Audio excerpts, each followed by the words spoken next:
Hey guys, what's up? It's Denise Salcedo with Instinct Culture, and with me right now is none other than Jeff Cobb. Jeff, thank you so much for being here today. Thank you for having me on. It's a very enthusiastic welcome. We literally just drove in traffic for about an hour and 20 minutes, so I know that we feel like a little but I was like, okay, let's get it up. Let's get the energy going. We're awesome. No, but firstly, Jeff, I want to thank you so much for taking this interview because I told you earlier, I was bugging you for this interview, and I was like, oh my God, I hope he doesn't think I'm annoying now. No, not at all. Not at all. I always, you're actually one of the nicer people to ask me for interviews. Oh, really? Yeah. Usually, if you're mean or a jerk or anything like that, I just don't reply. Well, there you go. Be nice to people, and it goes a long way, right? Exactly. So first of all, okay, I got to tell you, 2018, you had a whirlwind of a year. I don't even know how to... Ring of Honor TV champion, PWG champion, 2018 Battle of Los Angeles winner. Tell me, first of all, how does that feel knowing that you immaculated all of those things in such a short amount of time? It feels great. Unfortunately, now I feel like it's all downhill from here. No. So, once you reach the top, it's nowhere to go but back down the hill. But no, it's a great feeling.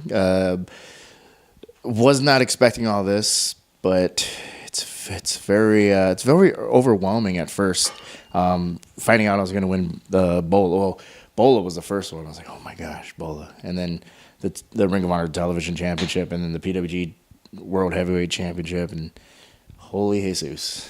How do you react to that when they tell you, hey, you're going to be the guy that we're going for this? How do you react? Oh, a lot of my reactions were, are you sure? Me? Yeah. I was like, okay, I guess so. But I guess they see something. I mean, I guess we're all our own worst critics, if you will. So, and I'm sure you're your harshest critic, and yes. I'm my harshest critic. So when they say, hey, we're going to give you this, and I'm spinning over here, oh my gosh. But yeah, if I feel if they're gonna give me this this ball and run with it, then I guess I'll just do my bestest, and hopefully they don't regret their decision later on. No, I mean, I got to tell you, they say, you're totally on point with we are our worst, harshest critics, I can definitely agree with you on that. But then it's almost like you have to step back and think to yourself, there is a reason why they want me. There is a reason why they're picking me to be the guy. So now, I guess, I know you said it's somewhat of, all downhill from here, but I don't see it that way. So tell me a little bit about what your hopes are for 2019. This chair is spinning. It's throughout the interview, it's well, 2019, I would love to go back to Japan more often. Short-term goals is definitely to wrestle at the Garden on the most wonderful weekend of professional wrestling, and then go from there. Hopefully, the G1. I would love to be in that. I hear it's very grueling, very tiring, but. It's funny because that was actually going to be one of my questions later on, was about the G1. I was like, I wanted to know if you wanted to be a part of it and how to sort of way that you would prepare for that. I don't know. So we're just going to skip through that? I don't want to. It's okay. No, don't worry about it. Don't worry. I'll find my way back. Right, keep rolling. That's definitely one of my goals, and I'm holding this table for. Do you want to take a moment? No, it's totally fine. I know. Don't erase this. All right, don't worry. We're not erasing this. No. The chairs are spinning, everybody. Too much oil on this bad boy. But no, yeah, the G1, it's such an honor to be a part of, and if I had the opportunity, I would definitely say yes. Why would I say no? But then, yeah, it's just crazy matches. Consecutive days in a row, and it's a hard tournament, but I feel it's probably one of the hardest tournaments in the world, with the exception of Bola. But other than that, yeah, I mean, Bola's only 2-3 days, and it's 5 matches, but yeah, G1, it's 30 hard matches, something like that. I don't know. It's a lot. It's going to be continuing. So I'm going to go ahead and jump backwards a little bit. Let's go back to Ring of Honor because, Ring of Honor right now has signed so many incredible names. They just added Rush. They just added Bandito. They've just added quite a few great people. So I want to know for you, you've been with Ring of Honor, I want to know for you, what makes Ring of Honor stand out from every other company? Well, first and foremost, I believe it's pronounced Roosh. Yes, you are right. Should I say rush? Should I say rush? What should I say? So I learned this firsthand. So I was like, oh man, I got to wrestle rush. And then someone was like, it's rush. I was like, oh, whoa, my bad. I apologize. Like I don't want anybody to call him like. Well, all my Spanish buddies, like Bandito, they always call me Efraño, because I don't know if they can't say J's. Oh. Is that a thing? Wait, okay. Say what do they call you again? Efraño.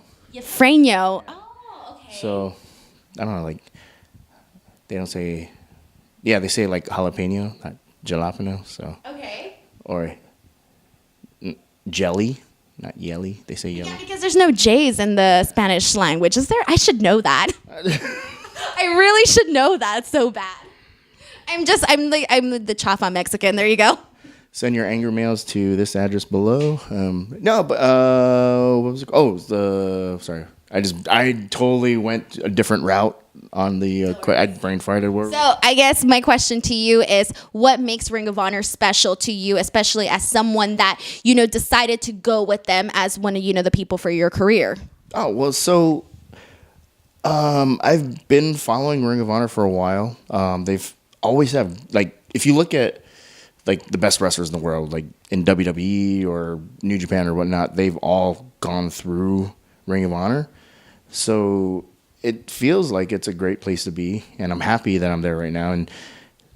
And with the loss that we took, the amount of guys that left, I think it opens up a good platform, a good opportunity for people who haven't had that national exposure. I'm a prime example, like myself. So I'm very happy and very excited for what the future holds. Exactly. I feel like, everybody is always ready for the next thing, what's happening. As everything somebody that's been talking about is all elite wrestling. And, obviously guys are being shifted around. What are your thoughts on that? I like it. I'm all for anywhere where wrestlers can go and work and make a living. I want to say like maybe I started training in 2009, so I want to say around that time there was like maybe a handful of places that you could make a living off of. And then when I moved to California in 2013, there was still only a handful of places like WWE, Ring of Honor, and I think maybe even Impact. But now you don't have to go overseas to make a living. You can actually do it in your hometown, or your backyard, I guess, if you will. So I'm all for it. I think competition is good, because sometimes, I feel as myself too, we all get complacent sometimes and just kind of like you fall in a groove. But like if there's somebody else like chomping at your heels, then you got to step your game up. Exactly. Got to keep going. Now, I want to ask you, like you said, it's something that now you don't have to be, you wrestling in the indies for such a long time and making just a little bit of money and then hoping that one day you get to WWE. Now, there's obviously more options, and including one of those is obviously Ring of Honor, and they've been doing so much with their talent. Who are some of the guys that you still hope to work with in Ring of Honor? Well, you always go with the safe answer, and it's not really a safe answer per se. It's a correct answer. It's Jay Lethal. He is the heavyweight champion. He's the Ring of Honor World Heavyweight Champion. He's a gatekeeper. He's a franchise. He's everything that what Ring of Honor stands for, and he is the best in Ring of Honor right now. And that's definitely, I want to see where I'm at against him. And hey, if I win that belt, I win that belt. Now, one of the things I've been noticing all day on not all day, but in our whole car drive, I was like, this sweater is awesome. It felt like all day.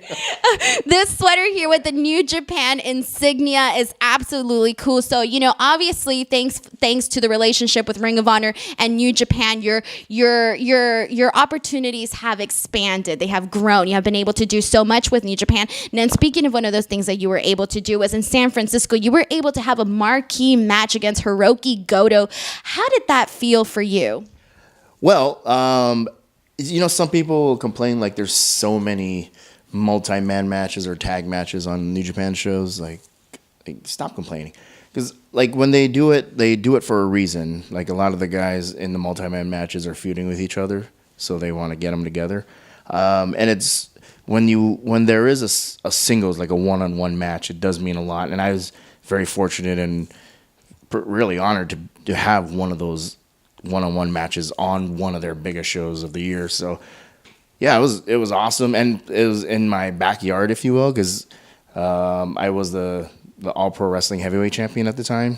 So, and it's based out of the Bay Area, so there was a loud APW chant, which was really cool. It didn't bring a tear to my eye. I'm not crying, you're crying. You're like, that's for me. Yeah. So like that was really cool, and just to be on that card was great, and it was great for travel because I only had to fly 45 minutes. Not too bad, right? Definitely nothing compared to having to fly to Japan. Oh gosh, no. I'm not complaining, New Japan. Don't hold that against me. So now also, as I mentioned earlier, not only are you the ROH TV champ, but you're also the PWG champion. Now, being from Los Angeles, you know, this is where PWG's, this is the home to PWG, you know, been going for years. And so, you know, it's very, very loved here. Like you never hear a bad word about PWG. And because of the matches that they put, the quality of the shows, it's absolutely incredible. So now I got to ask you, do you as champion feel any pressure knowing the people that have held this bout and the type of matches that you're expected to put on each and every single night that you wrestle there? Oh, definitely. I mean, if you look at the past list of who's who on the PWG World Heavyweight Champions, it's eventually going to be a Hall of Fame list. Just some of the guys in there are just amazing, and to have that on your shoulders, like, whoo, it's rough. Especially in PWG because usually your match, you're the last match with the heavyweight championship, so you have to follow 6 crazy undercard matches, and it's just nerve-wracking. So you stop booing me, guys. Just be happy. It's crazy because obviously every guy that goes into the matches, whether they're the first match, the fourth match, whatever, they're all going to go out there and they're all going to do everything in their arsenal, you know, to put on a good show. So it is hard to be the one in the main event and sort of, you know, have to top that, you know. But that's sort of I guess you can say the charm to it. Oh, yeah, definitely. I mean, I think it makes you a better performer, too, because now you're looking at the last match, and you're like, holy cow. And you're like, well, guys, got to put my work boots on. Exactly. Especially when you're wrestling at midnight. That's true. It does get very tiring, but those matches wake you up, that's for sure. Yeah, definitely. And, you know, like you mentioned, like nobody says a bad thing about PWG. It was weird when you think about it because have you been to the Reseda shows? I have. Actually, I started going when they were at the Community Jewish Center. Oh. That was some hot days. That was a while ago. Yeah. But yeah, so I started coming around at PWG when we were at the Reseda, the American Legion post. And man, whew, that sucker's hot, man. Like, so, like if I'm sweating and I only did one match, imagine the people that are watching that are drunk off their asses, dehydrated as heck, and they're just watching this wrestling match go on, and I don't even know how many people they stuffed into there, and then it's got to be a fire hazard. But yeah, and then they're just so rowdy and into it the whole night. It's nothing like it. Like I can explain. I can sit here. Well, you've been there. I can sit here and explain it to you guys who hasn't been there, who's only ordered DVDs and stuff, and it doesn't do it justice. You have to be there. Well, now it's a little bit nicer because more space and air conditioning. Thank you. But and not only that, those were also the days where like some of the fans got there a few hours before, you know, to even get tickets and then to get their favorite seat. Oh, they do that now still. Like we usually leave around, I mean, gosh, I don't want people to stalk us, but we usually leave around 3:00 and we get there about 3:30, 3:40-ish, give or take. 12-hour day. Yeah. And there's people there. Like there's lined up outside. I don't even know what street that's on. It's nice to see that the Reseda crowd kept the tradition alive by coming early and drinking and getting wasted before the show. So good job, PWG fans. Well, speaking also of PWG 200 is coming March 1st, and just announced a few hours ago, actually, is that you will be defending your title against Bandito. So I want to know for you, what's it like wrestling somebody of a different style? How do you adjust? How do you adapt to people with different styles? Oh, it doesn't matter. My goal, like, I don't have to wrestle his style. I wrestle my style, and if he wants to jump around like a high flyer that he is, and feel free. I'm just gonna throw you to the ground. Can't fight gravity, you know. Yeah. You're right. It is a little warm in here. It is. You want to take your jacket off, or you're good? Yeah, I know it gets really hot in here. Chosen Bros. My ode to my former tag team partner who had a sweet match with Cassius Ohno. Sorry. This is myself and Matt Riddle's shirt from when we were teaming together on the PWG Indies. Well, you know, you brought him up, so now I gotta ask. You know, Matt Riddle, obviously, he just had his match at NXT Takeover Phoenix against Cassius Ohno. Did you get to watch that, or what are your thoughts right now on Matt Riddle and the company? So, first question, did I get to watch it? Unfortunately, I did not. We had a live event in San Antonio for Ring of Honor. That's on the Honor Club if you want to go back and check it out. It's a really good show. San Antonio, good job. But yeah, so I just kind of kept, you know, in between passing and whatever, just like messing on our phones and Twitter and stuff. And there was just keep updated. Like it's pretty much, like, if you think about it, it's pretty much PWG Florida. Because everybody on that card was in PWG. Yeah, definitely. Well, with the exception of the Shayna Baszler and Bianca match. So now I got to ask you, you know, you're super agile for a guy your size. I want to know, besides amateur wrestling, did you have any other sort of athletic background? I played basketball, was my first sport I ever played. Oh, wow. Yeah. I didn't know about wrestling until high school. Oh, man. So I started playing basketball like in the 5th grade. It was pretty good. Oh, really? Yeah. And then, well, in the islands, there's not many tall people. So I was a power forward. I was pretty good. I was like, I molded myself after Dennis Rodman. Because Dennis Rodman wasn't the tallest power forward, but he could rebound the heck and he could run forever. And I used to, well, when I was a lot lighter and in shape, but yeah, so that, and then I was like, maybe I can, then I went off to college and I was like, oh man, I could probably play basketball in college. Come to find out, there's like 6'9" Eastern European guys at our college. Probably not playing college. Probably not playing basketball in college. Wow, that's crazy. Well, now, one of the huge things that I cannot not ask you about is 2004. Out of 4 people, you were one of them to go to the Olympics to represent Guam. How did that feel for you?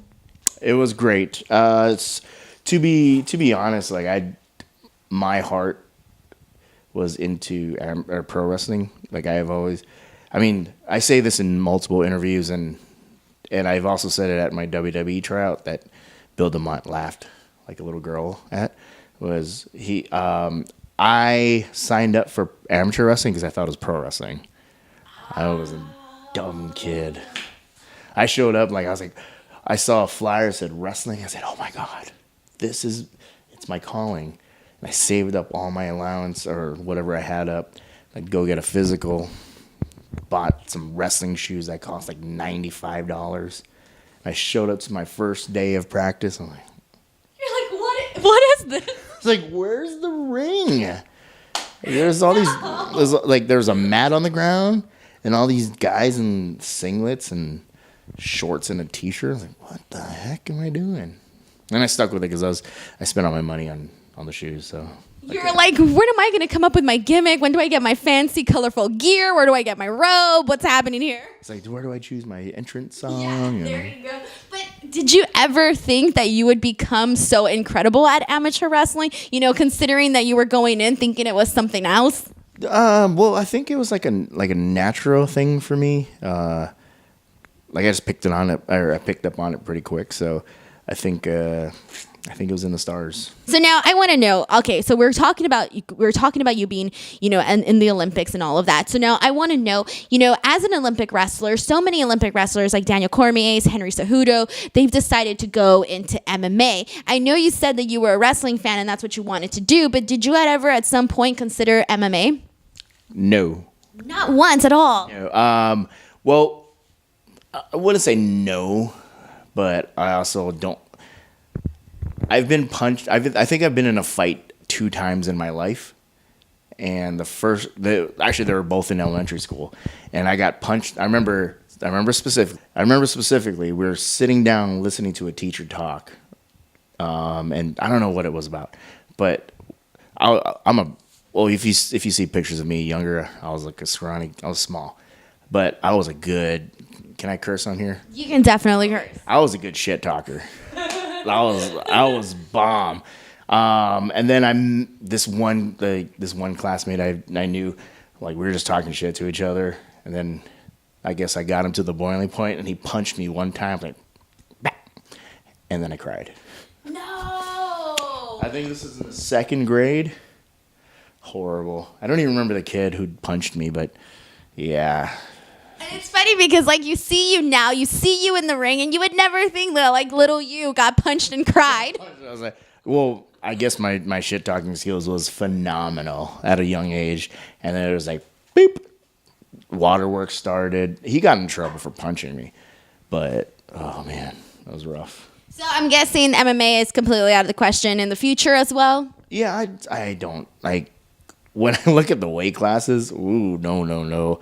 I trained with Cormier. Like I was at the Olympic Training Center in 2007 when he was there, but he was like he was a little bit heavier than 205, but he was a beast and he beat me pretty good. Oh, really? So yeah, he's phenomenal, man. So what was that like? What was the experience? What was the interaction like with him?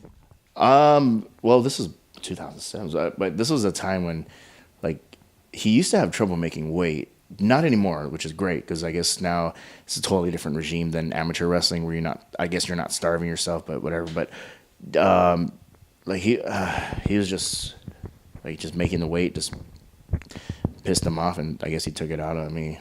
Much love though. No, but in a good way, because because you have to be that if you're he's a world class level athlete, and I mean you're not going to take it easy in a practice because you're going to want to get better every day. Right, of course. But his level is just above mine, way above mine. So he's very, very good. Daniel Cormier, man. Yeah, Cormier.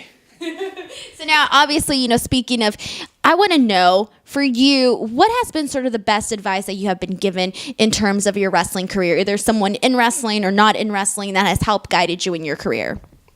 You just stay grounded. Because, I mean, this is cool, being interviewed on the camera, and just having somebody wanting to interview it's such a cool feeling. And then being on the road and then having all these people come up and wanting your autograph of all things. I'm like, oh god, if you see my autograph, you might want to. Did you practice your autograph at any time? No, I had not. What I do is because I have horrible penmanship as is, and then I also have horrible cursive skills, but I think that's a lost art. So if you kids out there, if you guys are watching this, practice your cursive, because I don't think people know what cursive is nowadays. But yeah, so it's a truly humbling experience. And I'm not even at a crazy level, there's other guys out there that, for example, my first tour in Japan, my first bus ride actually, we stopped 2 hours. We drove for about 2 hours and we stopped at a rest stop. It was super cool. I got off the bus first and I'm walking around and I see these Japanese, 3 Japanese girls are off in the distance. Then you see the bus. When you see, you can't miss it. It's a giant bus that says New Japan on the side. So yeah. So I'm walking and they're they run. They're oh my gosh. And then they looked at me and they kept oh, you don't know who he is. And they walked by me. Tanahashi was behind me off the bus. And I've never seen girls cry before. Those 3 broke out in tears. It was one of the coolest things ever. So to be at that level, I feel you have to be grounded after a while. Because it does get annoying after a while. Like the Tokyo Dome, for example, this past January or the first January 4th, there are so many people camped out in our hotel in the lobbies, and they were just like, like we'd go out to go eat dinner, trying to come back to go to our rooms, and just like they're hanging on the lobby like, oh, picture or sign this or whatever. It's like, it's cool, but then you just gotta always like, at times there's sometimes I was getting annoyed, like. Because I just want to get to my room and take off my shoes and just cry that I ate so much food. But No. but then it's like, like when I think about it, at the time I was angry, but then later on you think about it, like, it's like, these guys love wrestling and they see it as like, oh my gosh, this is so cool. Like who am I to just brush them off? And Right. So I was like, you know what? It's literally 20 seconds out of my day to sign this thing and take a picture. So yeah, I feel like there's always a specific way to ask, and there's a specific setting. Like that was kind of like the rule that I learned as a child where like my uncle told me, like, there's a moment where you ask for an autograph and there's a moment where, you just watch them go by. This isn't the moment to ask for an autograph, etc. But going back to like those moments that you were talking about in Japan and the women crying for Hiroshi Tanahashi, it's crazy because, well, for one, going back to, people asking for your autograph, you don't know like how much like your autograph or having getting a picture with somebody can make someone's day, And now hopping over to Hiroshi Tanahashi, I want to know, what sort of advice have you gotten from him or how's it been seeing him work and be at that level in Japan where like everyone just loves him? Like you said, women are crying because they've seen him. I was crying when I met him, but no. Well, the tips and advice he gave me besides my hair care. Did he really? I was gonna make a joke about that actually. I mean, I don't know if you were following me on Twitter like a year and a half ago, but he did straighten my hair one show. We teamed up. Well, sorry, I didn't mean to hit you, but it started off as just like I would ask him about his hair stuff. It's like I wasn't trying to suck up to him. I was just like really curious because it took him for like the first show I was on with him. We're kind of like, man, that's taking forever to put your hair up, like to do his hair because like, he has to. Girls, I don't know these things. Blow dry, curl, flat iron. He had to do that, and then he had to spray, and then he had to, however he wants to do it. So like I just talked to him a little bit, and then he'd ask, then one day he was like, straighten your hair. I was like, oh, no. Then I think the stars aligned and the moon and the earth were in sync because we teamed. And we saw that we were teaming up the next day. So he's like, maybe straighten your hair before the show. I was like, sure, why not? And then the next day we showed up to the venue. I don't remember the city. I probably have it in my phone.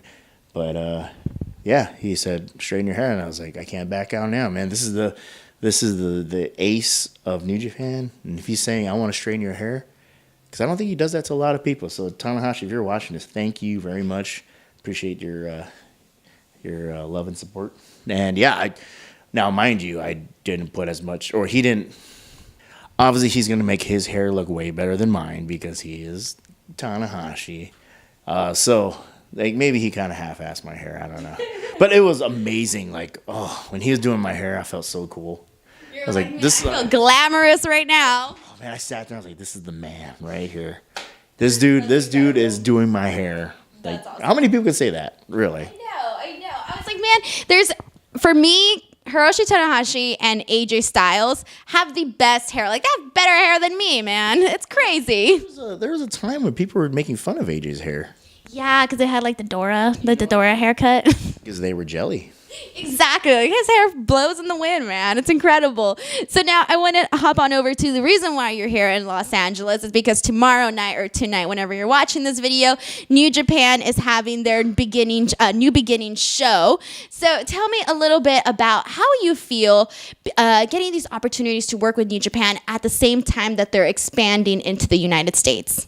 Oh, it's great. Any opportunity to work with New Japan is always going to be a plus. So I thoroughly enjoy it, and I'm happy that they're doing it. And I know they did something like in 2002 or something or one. They opened up a dojo, and then that kind of didn't go. So I think they had all this time to plan between now and then, and I think, I mean, especially nowadays where everybody's loving every kind of pro wrestling, and there is a huge demand for New Japan in America. Not just New Japan World, or not just, you know, the one or two big shows that they do a year. They want to see regular shows and with New Japan stars. So I think it's a great thing. And again, it's just another opportunity for people to get work and to work at different places. So can't complain. No, there's a lot of really talented guys there as well, like Jay White, Juice Robinson. I mean, they're young and they're talented as well. I want to know, who are some of the guys that you would like to work with in New Japan? Well, I got to we had a little tour in June of last year, and I got to July, and I got to get in the ring with Okada for like a brief moment in time. There's a picture of me throwing him. It's beautiful. So, I mean, again, why wouldn't you want to work with the best people? Like, Okada's definitely up there. Dare I say number one or number 1A, depending on who you ask. Guys like Naito, love to wrestle him.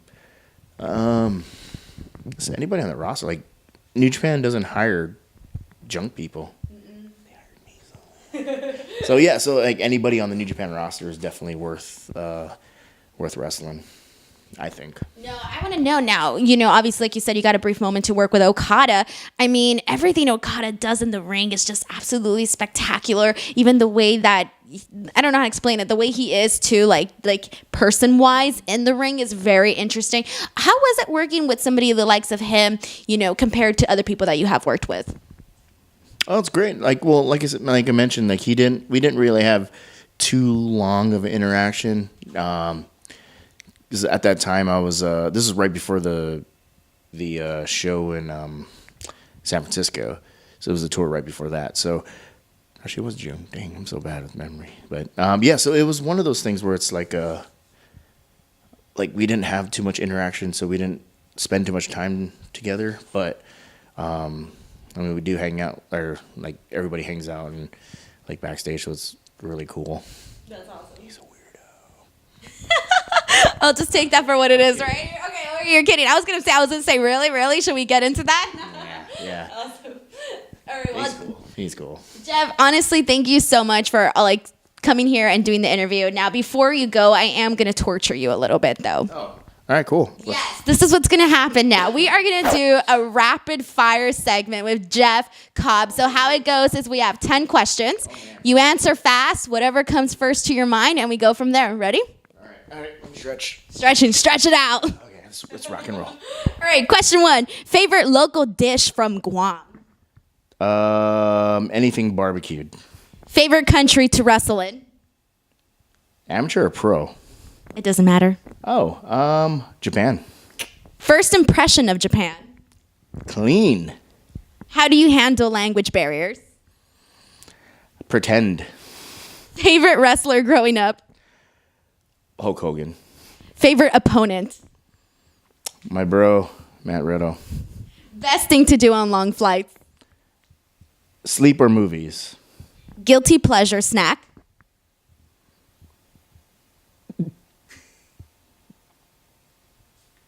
No comment. What? No, we gotta get an answer. Probably Oreos. Double stuff, triple stuff. Regular. Speaking of which, I have not found those really big ones. I'm sorry I'm messing up your rapid questions, but I've seen it all on the internet, and I thought it was fake, but it's real. Like looks like an ice cream sandwich. Try Target, maybe? They don't have it at Target. Then maybe it's one of those things you get on Amazon or something. No, because like the people I've seen it online, I don't think they know how to work the internet besides Facebook. Then maybe it's a lie. Question 9. Best way to spend a day off? Video games. And last question. Last match you watched? Last match I watched. Holy cow. I actually don't. I mean, okay. So I know this is supposed to be rapid fire, but I'm going to have to elaborate on this. Go for it. I really don't watch wrestling that much. That's so crazy. I know. Then how do you get so good? Where do you get the tips from? I don't know. I really don't like. Like I'll have like for last week I had Raw playing, but it was just in the background, like as I was doing other stuff around the house. I mean, to be fair, nobody really watches Raw. But I was gonna say maybe that wasn't the best example. Well, like okay, so I always like watching the Rumble, but like this year, like I came halfway through. I think it was number 15, and I watched for like a minute or two, like 2 entrants, and then I was like, well, I gotta go wash some dishes. Well, but it was playing in the background, so like I'd be watching it, look up, see who's the next entrant, and then go away and whatever. Like I don't think I've watched a match, and I don't think I've watched a full match sitting down. That's crazy. A go-to match that I always watch, though. Oh yeah, go for it. Okay, there. Sorry. That. It's definitely Ricky Steamboat and Ric Flair. I believe it was 89 or 90.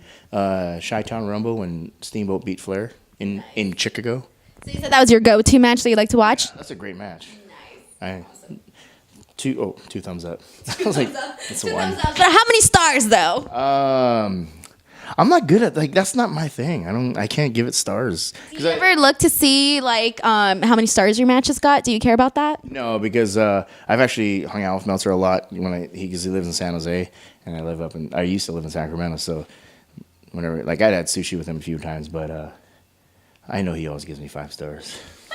You don't ever say like, "Hey, dude, want to throw in an extra star there?" No, because I don't think I watch I don't think I've watched my match back ever, or maybe not ever, but I don't think I've watched a match of mine in years. Like I've seen like little gifs or whatever that people post, but I hate watching myself wrestle. Like I know like some people have told me that it's bad to do that, but. Like, I feel uncomfortable watching myself. I'm like, who's this? Yeah. Do you feel like maybe you just have to get over it someday and just start watching your matches? Or do you think that it'll, like, change in some way?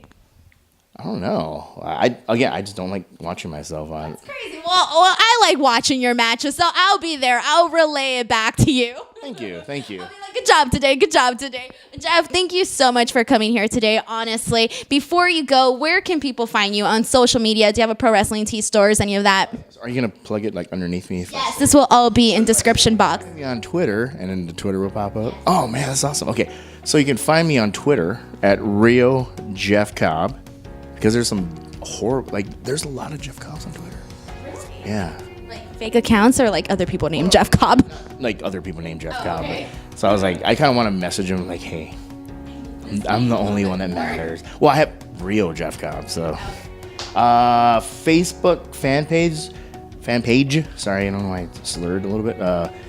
Jeff Cobb -athlete. So if you get confused which one's really my fan page, there's a cartoon drawing of me and Kushida. Nice. Okay, that's the one when Kushida's on my back and I'm the DeLorean. It's kind of hurtful, but whatever. And then Instagram and just Jeff Cobb. Couldn't think of something cool and snazzy. Jeff Cobb. Awesome. And Pro Wrestling Tees? Pro Wrestling. I don't know all that other stuff. Go to Pro Wrestling Tees. I'll find it. Search Jeff Cobb. I think it's like ProWrestlingTees.com /Jeff Cobb.